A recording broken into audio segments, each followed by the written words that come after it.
नमस्कार my dear students, कैसे हो आप लोग? सब बढ़िया। आज का हमारा लेसन है होम साइंस का खाद्य संरक्षण, प्रिजर्वेशन ऑफ फूड।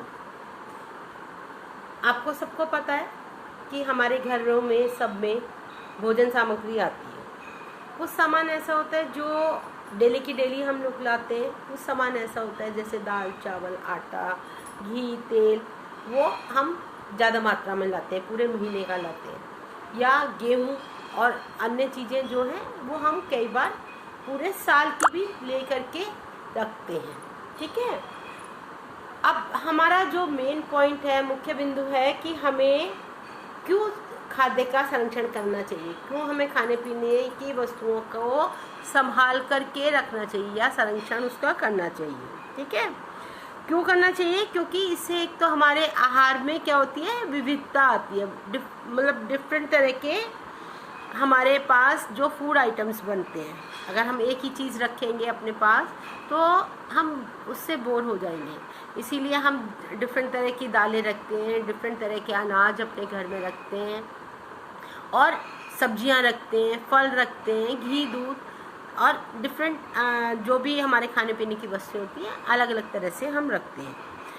संरक्षण क्यों किया जाता है, क्यों संभाला जाता है उसको? क्योंकि इससे एक तो हमारे भोजन की जो बर्बादी है वो रुक जाती है और हमें समय पर जो सामान चाहिए वो हमें इजीली मिल जाता है। ठीक है, अब जैसे हम कैसे संरक्षण कर सकते हैं?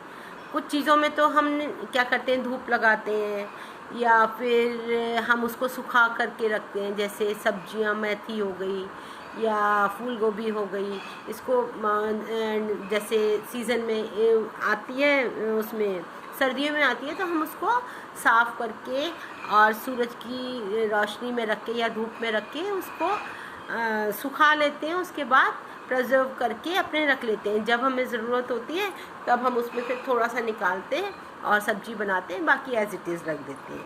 लेकिन कुछ चीज़ों को जो होता है उसको हमारे पास क्या क्या चीज़ें हैं, जैसे नमक, चीनी, तेल, मसाले, जैसे अचार वगैरह डालते हैं तो उसमें हम नमक की मात्रा डालते हैं और तेल डालते हैं। और क्या होता है, जो पानी जो होता है उसका जो है वो सुखा करके हम उसका संरक्षण कर सकते हैं। और फलों और सब्जियों का मैंने आपको बताया कि धूप में रख करके हम उसको सुखा करके यूज़ करते हैं। ठीक है, उसके बाद जैसे अचार, जैम और स्क्वैश बनाने के लिए हम क्या किस चीज़ का प्रयोग करते हैं संरक्षण के लिए? उसमें नमक, चीनी और तेल जो है ये क्या है, ये प्राकृतिक संरक्षक हैं। जैसे कि वो नेचुरल चीज़ें, ये नेचुरल प्रिजर्वेटिव है। कौन कौन सा? सॉल्ट हो गया और आपका शुगर हो गई और आपका जो है ऑयल हो गया। ये क्या है? नेचुरल आपका प्रिजर्वेटिव हैं। फिर उसके बाद कुछ हमारे केमिकल प्रिजर्वेटिव भी होते हैं, जैसे सोडियम बेंजानाइट, पोटाशियम और सिट्रिक एसिड वगैरह। ये किस में यूज़ करते हैं हम? जैसे टमाटर केचप बनाना हो या आलू के चिप्स बनाने हो या जैम के अंदर, क्योंकि उसको हमें 6 महीने या साल रखना है किसी चीज़ को, तो हम इनका जो है रासायनिक प्रिजर्वेटिव्स हैं उनका हम यूज़ करते हैं। ठीक, इसके साथ अब हम इसमें चलते हैं पाठगत प्रश्न 5.1 में। भोजन डैश के कारण खराब होता है। किसके कारण खराब होता है भोजन? सूक्ष्म जीवाणु एवं एंजाइम के द्वारा। अगर किसी भी भोजन के अंदर सूक्ष्म जीवाणु, छोटे छोटे बैक्टीरिया और एंजाइम्स पहुंच जाते हैं तो उसके कारण हमारा जो भोजन है, खाद्य पदार्थ है, वो खराब हो जाता है। गैर नाशवान खाद्य पदार्थ वे हैं जो कि क्या होते हैं? जो कि गैर नाशवान पदार्थ वे हैं जो कि जिनको खराब होने में बहुत लंबा समय लगता है, एकदम खराब नहीं होती। जैसे दूध है, पनीर है और आपके फल, कुछ फल जैसे वो बनाना है या और जो सॉफ्ट जो चीज़ें हैं वो जल्दी से ख़राब हो जाती हैं। या सब्जी आपने बनाई सुबह की शाम, गर्मी है तो ख़राब हो जाती है।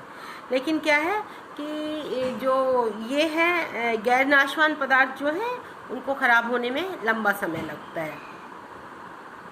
फिर खाद्य पदार्थ का भोज्य जीवन डैश से संबंधित होता है। किससे संबंधित होता है? समय सीमा जिसमें भोजन का उपयोग किया जा सकता है। मतलब खाद्य पदार्थ का भोज्य जीवन की समय सीमा जिसमें भोजन का उपयोग, मतलब एक समय के अंदर जिसमें हम खाना खाते हैं उससे जो है उसका जो जीवन है, खाने का जो जीवन वो संबंधित होता है। जैसे कि चावल है, सुबह बने हम एक दिन शाम को खा सकते हैं, लेकिन अगर हम अगले दिन खाएंगे तो वो खराब हो जाएंगे। ठीक है। टमाटरों में सूक्ष्म जीवाणुओं की अभिक्रिया को रोकने के लिए कौन सी क्रिया जरूरी है? टमाटर अगर आप ज़्यादा मम्मा ले आई हैं तो आप उनको कैसे प्रिजर्व करोगे? या तो आप उसको खुले में रख दोगे, सेल्फ के ऊपर रख दोगे, फ्रीज़र में रखोगे, या उबलते पानी में डालोगे। उबलते पानी में डालोगे तो ख़राब हो जाएंगे, फ्रीज़र में रखोगे तो भी ख़राब हो जाएंगे। अगर आप सेल्फ पे खुले रख देते हो तो वो 2, 4, 5 दिन, 1 हफ्ते तक भी चल जाते हैं। ठीक है।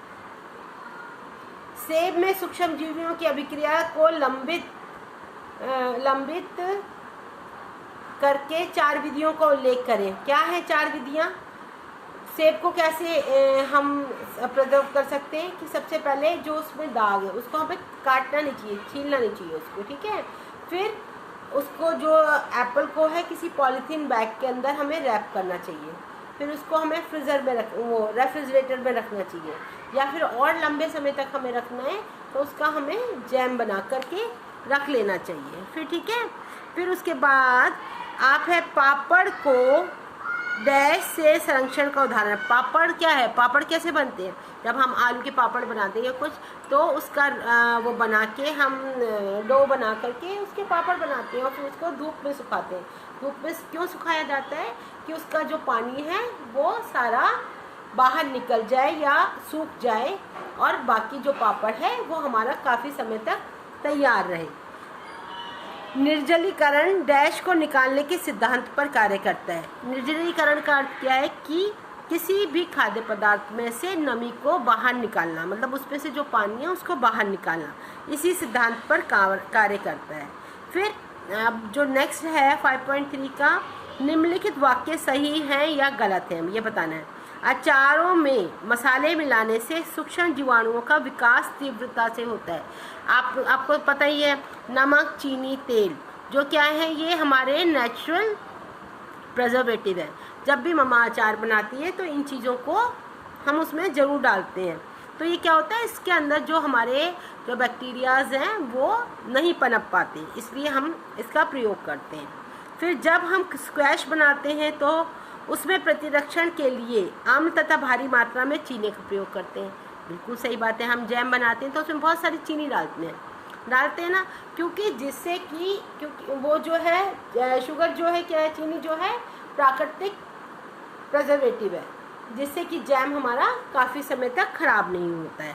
फिर विसंक्रमणीकरण एंजाइम और सूक्ष्म जीवाणुओं की गतिविधि को बढ़ाता है। किसको बढ़ाता है? ये हिंदी में मैं भी देखूँ जरा क्या चीज़ है। हाँ, ये सूक्ष्म जीवाणुओं की गति को बढ़ाता है। नहीं, गलत है ये। इसमें जो है क्या आएगा इसके अंदर? स्टेरलाइजेशन मतलब क्या होता है? किसी भी चीज़ को सुखाना, स्टेरलाइज करना, मतलब उसको स्टेरलाइज मतलब होता है किसी चीज़ को,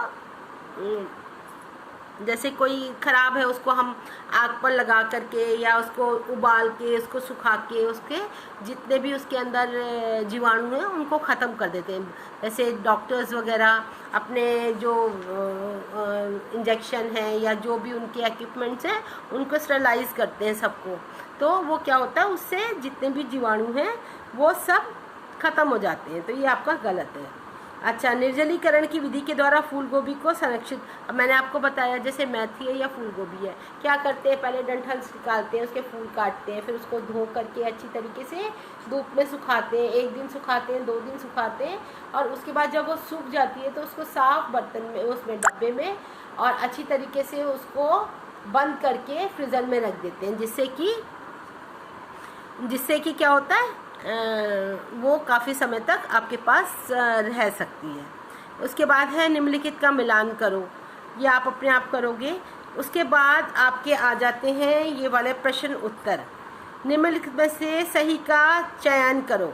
खाद्य संरक्षण का तात्पर्य किसको क्यों किया जाता है? संरक्षण क्यों प्रिजर्व किया जाता है? फूड खाने की गुणवत्ता को बनाए रखने के लिए, खाने की जो उसकी क्वालिटी है उसको बनाए रखने के लिए हम जो फूड संरक्षण करते हैं। भोजन संरक्षण के मुख्य उद्देश्य हैं। क्या उद्देश्य हैं? भोजन के रंग और स्वाद में सुधार करना। अगर हम उसको संरक्षण नहीं करेंगे, उसको प्रिजर्वेशन नहीं करेंगे, उसका प्रिजर्वेटिव नहीं डालेंगे, तो उसके अंदर क्या होगा, एक समय के बाद उस पर खटास वो आ जाएगी, स्मेल आनी शुरू हो जाएगी, जो आपका फूड है वो खट्टा हो जाएगा, आपके खाने योग्य नहीं रहेगा। नाशवान पदार्थ कौन कौन से हैं? गुड़, दाल, चीनी, सेब। किसको आप थोड़ा ज़्यादा समय तक नहीं रख सकते हो? सेब को अगर आपने कट किया है तो एकदम ही वो काला हो जाता है, तो ये क्या है? नाशवान। नाशवान मतलब जल्दी से खराब होने वाला। प्राकृतिक प्रतिरक्षक नहीं है। नमक, चीनी, पानी, तेल। नमक, चीनी और तेल तो प्राकृतिक संरक्षक है ही, और पानी जो है वो प्रतिरक्षक नहीं है। पाश्चुरीकरण संबंधित है किससे? दूध में से क्या करते हैं? दूध से, चीनी से, पानी से, तेल से। तो दूध से क्या करते हैं हम? जब दूध को उबालते हैं तो उसके अंदर से जो पानी जो है वो निकल जाता है, या खोया बनाते हैं तो हम क्या करते हैं, उसमें से जो पानी होता है वो निकल जाता है, और जो उसकी मलाई है उससे खोया बना सकते हैं, उसको हम कुछ समय तक रख भी सकते हैं। ठीक है। फिर उसके बाद सही गलत क्या है? अचारों में डाले गए मसाले सूक्ष्म जीवों को तेजी से बढ़ाने में मदद करते हैं। अभी मैंने आपको बताया नहीं। स्क्वैश बनाते समय उसे संरक्षित करने के लिए अम्ल में बहुत सारी चीनी का प्रयोग करते हैं। बिल्कुल ठीक, ठीक है। ये आपका हो गया स्टरलाइजेशन वाला, मैंने आपको करा ही दिया। प्राकृतिक प्रतिरक्षक कौन कौन से? नमक, चीनी, नींबू का रस, सिरका, तेल, मसाले। क्या हैं ये सब? नेचुरल आपके प्रिजर्वेटिव है। और जो केमिकल प्रिजर्वेटिव कौन से? रासायनिक प्रतिरक्षक कौन से? पोटाशियम मेटाबाइस्फेट, सिट्रिक एसिड और सोडियम बेंजोनेट। ये जो है ये आपको नाम याद करने हैं। ये आपसे जो क्वेश्चन है एक एक नंबर का आता है जरूरी, तो इसके आपको अच्छे से ये सबको प्राकृतिक प्रतिरक्षक और रासायनिक प्रतिरक्षक को आपको अच्छे से याद करना है। ठीक है। फिर इसके बाद खाद्य संरक्षण क्या है आपको मैंने बताई, उसको उसी उसमें रखना। तो जो है वो आपका जो है खाद्य संरक्षण आ जाता है। ठीक है। फिर उसके बाद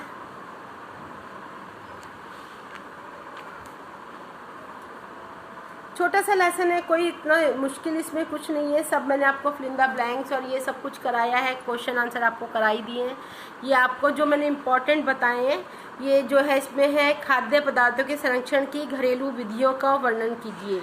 एक क्या है? निर्जलीकरण मतलब सुखा करके, हिमीकरण तापमान को कम करके, तापमान को बढ़ा करके, और प्रतिरक्षकों का प्रयोग करके। यानी कि आपने उसके अंदर जो है प्रतिरक्षक जो भी आपके हैं चीनी, तेल और नमक, ये आपके प्राकृतिक हो गए, और जो रासायनिक हो गया सोडियम बेंजोनेट, और ये आपका जो है पोटाशियम बाइसल्फेट, सिट्रिक एसिड वगैरह हम जो डाल करके हम करते हैं, और धूप में सुखाकर निर्जलीकरण करते हैं। तापमान को जो है कम करके हम क्या करते हैं? हिमीकरण करते हैं, यानी कि रेफ्रिजरेटर में रख करके भी हम इसको कोल्ड स्टोरेज में रख करके हम अपने खाने को बचाते हैं। ये सिंपल सा ही लेसन है, सब कुछ आपको समझ में आता है। हम लोग रोजाना के जीवन में अपनी ये सारी चीज़ें करते हैं। आप इसके क्वेश्चन आंसर अच्छी तरीके से करो। मल्टीपल चॉइस क्वेश्चन ज़्यादा हैं, ट्रू फॉल्स ज़्यादा हैं, फिल इन द ब्लैंक्स ज़्यादा है। सिंपल सा ही है, और इसको कंप्लीट करके आज आप इसको पहले रीड करोगे अच्छे से लेसन को।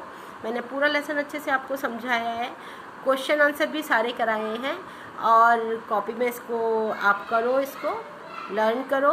अगर फिर भी कोई प्रॉब्लम आपको लगती है तो आप मुझे कॉल करके या मैसेज करके पूछ सकते हैं। Okay, bye bye, see you, have a good day.